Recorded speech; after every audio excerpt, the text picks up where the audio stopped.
I just don't get to do it. Why not? I ask. Why do you think? Look the fuck around. It's Friday, our last weekend of summer break. In the living room, I hear Maman starting her morning.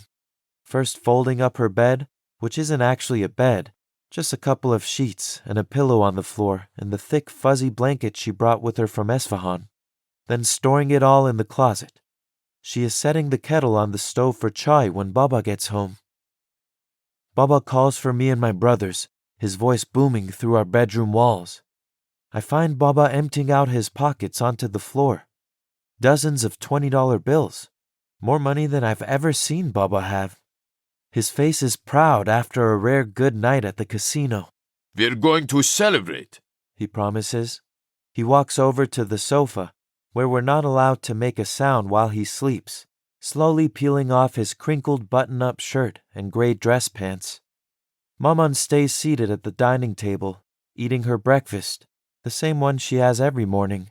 Noon barbari with paneer and walnuts and honey, always a plate of fresh sabzi on the side. A clip at the back of her head holds her long black curly hair. No makeup on and still, Maman looks so pretty. Are you hungry? She asks me, holding out a bite of bread covered with crumbly cheese. A pot of tea sits on the samovar on the stove. She waits for it to finish steeping as I pick up a few of the $20 bills. When Baba isn't looking, I hand one to Maman. She tucks it into her purse and brings a finger to her lips. We agree without words that we won't give the money back even if Baba asks. Baba is now lying stretched out on the sofa with the back of his wrist over his forehead. I lean down to hug him, the smell of cigarette smoke heavy all around. He brings me close to his stubbly face and kisses me once on the cheek. His eyes are heavy and red with puffy bags. It looks like he's never going to wake once he falls asleep.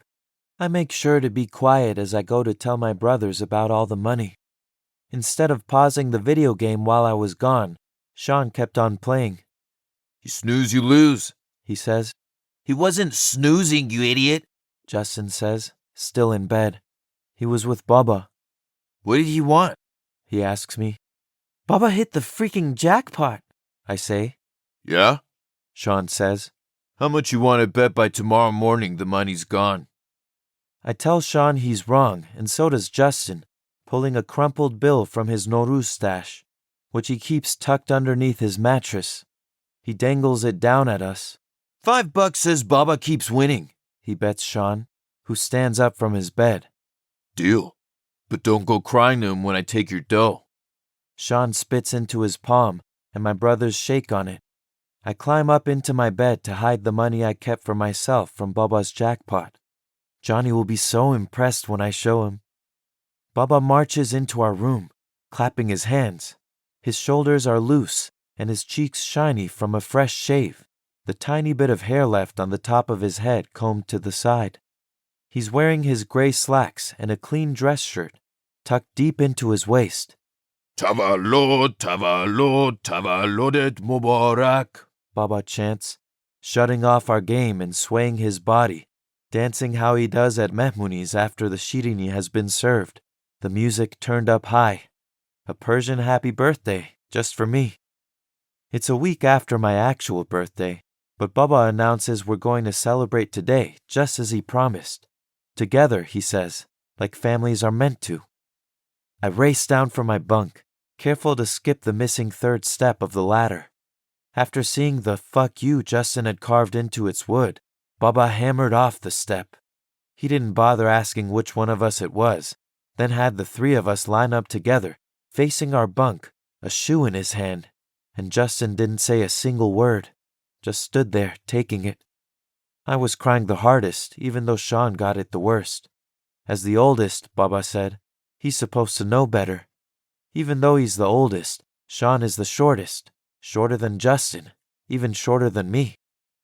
Now standing beside him, I ask Baba to do his special Persian snap for me.